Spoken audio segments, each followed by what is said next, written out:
Hello everyone and welcome back to the channel. For today's video, I am going to teach you on how you can apply for ETA Canada online. So, without further ado, let's begin.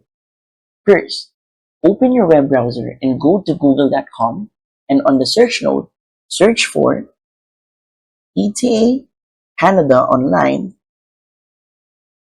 Apply. Now, from the numerous options, what we're going to choose is this, Electronic Travel Authorization, how to apply.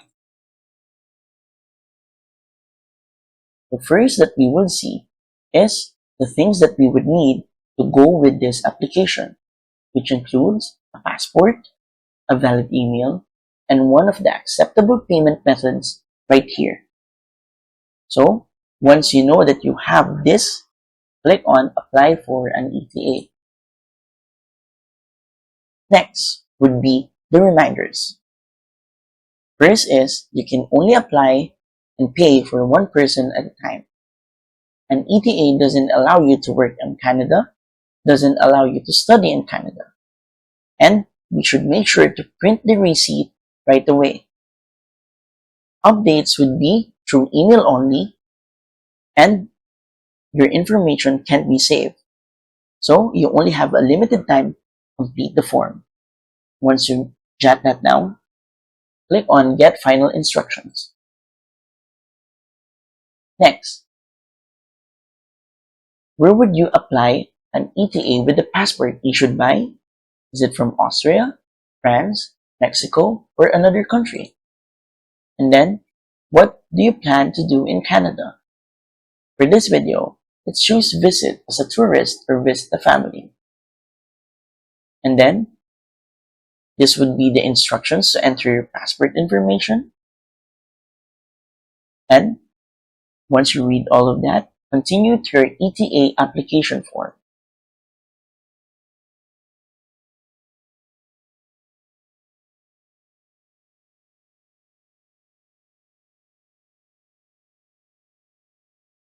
Next, this would be the application form. So, let's go through this slowly but surely. First, are you applying on behalf of someone? No.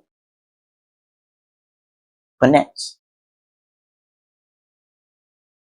Now, what travel document do you plan to use to travel to Canada? Passport? Select a code that matches the one on your passport.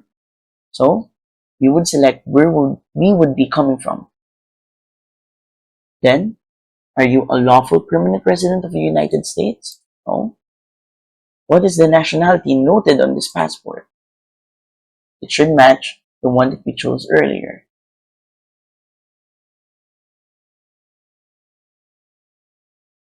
Are you traveling by Canada on air?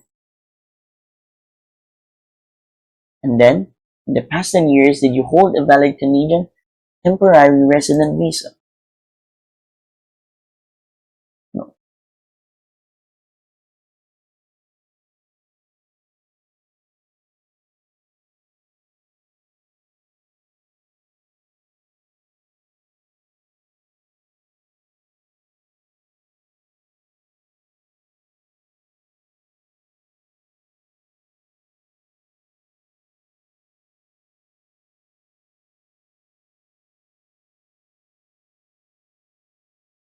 After that, you would select your passport number or enter your passport number. We enter it, your surname, your given name, date of birth, gender, country or territory of birth, city, date when your passport was issued, its date of expiry, your personal details, contact information, residential address, travel information, and lastly, a privacy notice for you.